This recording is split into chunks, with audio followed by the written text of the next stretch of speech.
첫 번째 경기 브레스트와 대 PSG 분석 시작해보겠습니다. 브레스트는 챔스 페이즈 8경기에서 4승을 따내며 24강으로 왔다. 프랑스 팀들이 선전 중인 이번 대회인데 그들도 아직 여정을 이어가고 있다. 그러나 플레이오프에서 리그왕 선두이자 최근 그들에게 대패를 안긴 파리를 만나는 건 부담이다. 2차전은 원정이기에 이 경기를 무조건 잡아야 하고 공격적인 운영을 해야 한다. 둠비아와 파브레가 경기 내내 측면 돌파를 통해 아우르크를 지원해야 한다. 파리는 챔스 페이즈 마지막 3경기를 모두 승리하며 플레이오프에 진출했다. 미넨과 아틀레티코 등에 패하며 탈락 위기가 있었는데 맨시티와 슈투트 등에 승리했다. 리그왕과 프랑스 FA컵을 비롯해 챔스까지 시즌 트래블을 노리는 팀인데 최근 페이스가 좋다. 덤벨레가 주포 역할을 하며 마무리를 해주고 있고 이강인의 존재감도 있다. 자이르 에메리와 네베스 등 중원 자원의 부상 공백이 있지만 비티냐가 공백을 메울 수 있다. 파리의 승리를 본다. 리즈멜루와 마그네티가 홈에서 나설 브레스트도 안정적인 중원 전력으로 쉽게 경기의 주도권을 내주지 않을 것이다. 그러나 마르키뉴스와 파초가 중심을 잡을 원정팀 수비를 공략하긴 쉽지 않다.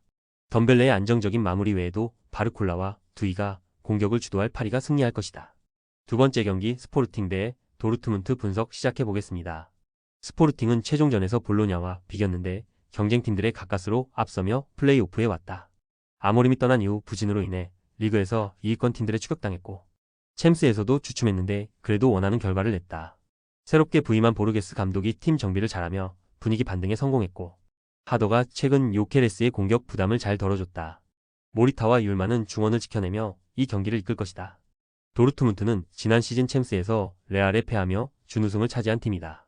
그러나 이번 시즌은 파리까지 주어지는 16강 직행 티켓을 따내지 못하며 플레이오프를 소화해야 하는 상황이다. 그나마 다행인 건 연패를 당했던 챔스 마지막 경기에서 승리하며 분위기를 바꿨다는 것이고 리그에서도 최근 경기력이 올라왔다는 점이다. 주포인 세루 기라시의 분전 앞 마무리 능력은 물론이고 아데에미와 류에르손이 측면 돌파로 기회를 잘 만들었다. 접전을 본다. 스포르팅은 리그에서 2위와 같은 승점까지 됐었지만 어느 순간 7점 앞선 1위를 유지 중이다. 때문에 좋은 분위기에서 홈 경기에 임할 수 있다. 단 원하는 최선의 결과를 가져가긴 어렵다. 사비처와 파스칼 그로스 등 공수 밸런스가 좋은 중앙 미드필더들이 최종 수비와 간격을 좁히며 스포르팅의 공세를 막아낼 도르트문트가 원정에서 원하는 무승부를 기록하고 홈에서 있을 2차전을 준비할 것이다. 세 번째 경기 와포드 대 리즈 분석 시작해보겠습니다. 와포드는 지난 주말 리그 경기에서 4위팀인 선더랜드에 패하지 않았다. 바요가 리그 징계로 결장한 경기였는데 델레바시루와 임란 루자 등 중앙 미드필더 듀오가 나란히 골을 터뜨렸다. 그러나 4경기에서 승점 1점 추가에 그치는 등 최근 흐름은 아쉽다. 리즈는 지난 주말 미럴에 패하며 FA컵에서 탈락했다. 시즌 전 이미 프리미어 리그 수준의 스쿼드를 구축했다는 평이었는데 챔피언십 1위를 질주하며 승격에 도전 중이기에 컵대회 로테이션을 가동했는데 탈락으로 인해 외려 리그에 집중할 상황을 만들었다.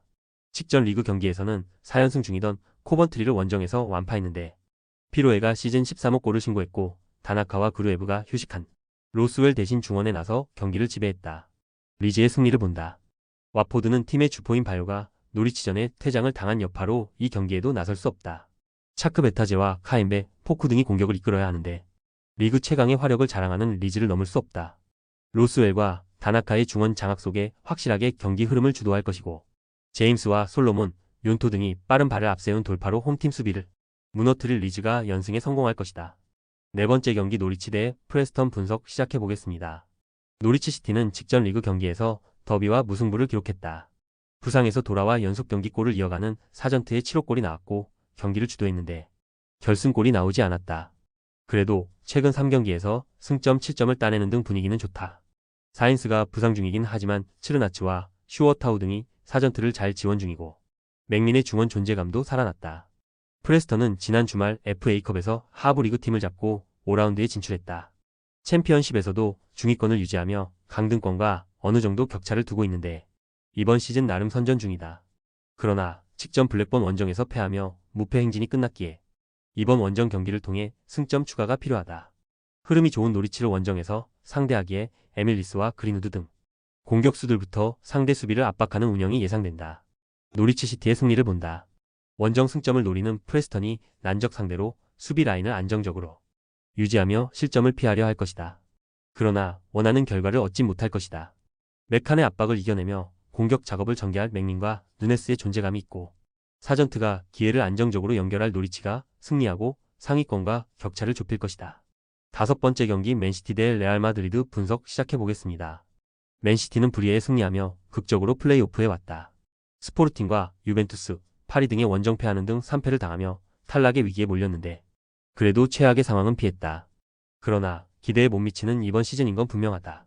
데브라이너와 귄도안 등 30대 중반으로 들어선 선수들의 활동량이 크게 줄었고 홀란드가 고립되는 상황도 나왔다.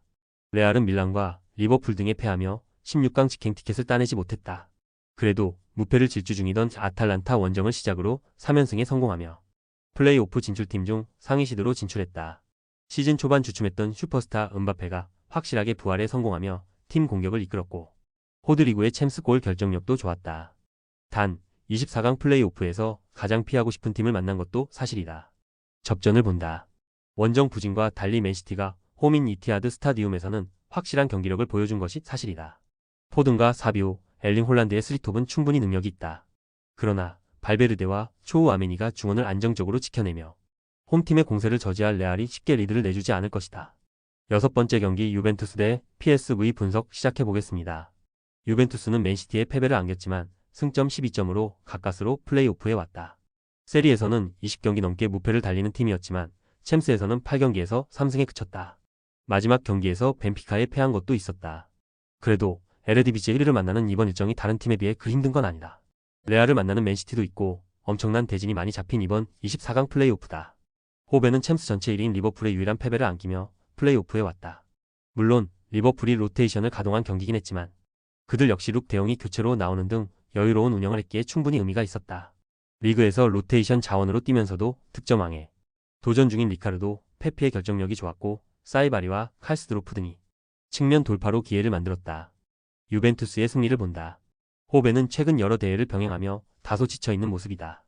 특히 리그에서 중위권 팀에 2번이나 잡히는 등 원정 경기력이 특히 아쉽다. 더글라스 루이즈와 로카텔리가 중원에 나서 점유율을 가져가며 공격 작업을 이끌 것이고 블라호비치가 호벤의 수비를 경기 내내 몰아칠 유벤투스가 승리할 것이다. 조합은 아래 고정 댓글 링크로 편하게 말 걸어주시면 조건 없으며 스포츠를 좋아하시는 분들이라면 모두 환영합니다. 스포츠 당첨 어렵지만 그건 어떻게 하냐의 차이입니다. 두 눈으로 어떤 차이인지 직접 확인하시고 우리 모두 같이 승리합시다.